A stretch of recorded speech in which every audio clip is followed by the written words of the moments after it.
Malgré la guerre en Ukraine, il y a toujours des contacts entre Paris et Moscou. En témoigne cet échange entre Sébastien Lecornu et Sergueï Shoigu, le ministre français des Armées et le ministre russe de la Défense, se sont entretenus au téléphone ces dernières heures. Leur premier échange depuis octobre 2002. Il a été beaucoup question de lutte antiterroriste et de divergence sur l'Ukraine. Et pour nous éclairer, Étienne Paponneau est à mes côtés. Bonjour Étienne. Bonjour. Les deux capitales donc, ont offert dans la soirée des comptes rendus très divergents.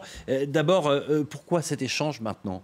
Eh bien, tout d'abord, il faut préciser que cet échange d'environ 1 heure entre les deux ministres a été sollicité par Paris pour aborder la question du contre-terrorisme. Au cœur des discussions, l'attentat perpétré près de Moscou le 22 mars qui a fait au moins 144 morts et 360 blessés, revendiqué par le groupe État islamique au Khorasan. Peu après l'attaque, le président français Emmanuel Macron s'était déclaré en faveur d'une coopération accrue, je le cite, en matière de contre-terrorisme, notamment avec les services russes. À 4 mois des Jeux Olympiques à Paris, le sujet est crucial. Dans son communiqué publié hier, dans la foulée de l'échange téléphonique, le ministre français de la Défense a rappelé, je le cite, la disponibilité de la France à des échanges accrus avec la Russie dans la lutte contre le terrorisme. Mais en ce qui concerne l'attentat, on a pu voir de profondes divergences entre Paris et Moscou. Le ministre russe de la Défense, Sergueï Shoigu, est resté sur la ligne du Kremlin qui établit un lien entre les auteurs de l'attaque et l'Ukraine. Je le cite, « Le régime de Kiev ne fait rien sans l'aval de ses superviseurs occidentaux.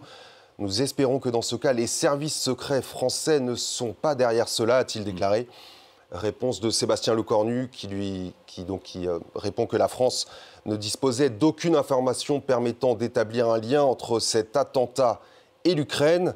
Sébastien Lecornu qui demande à Moscou de cesser toute instrumentalisation.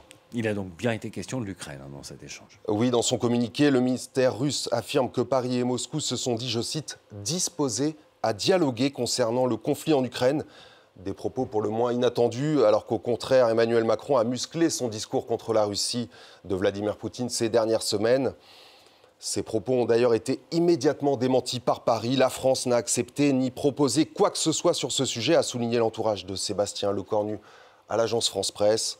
Le ministre avait plutôt indiqué dans son communiqué avoir condamné sans réserve la guerre d'agression que la Russie a lancée en Ukraine pendant son échange avec son homologue russe.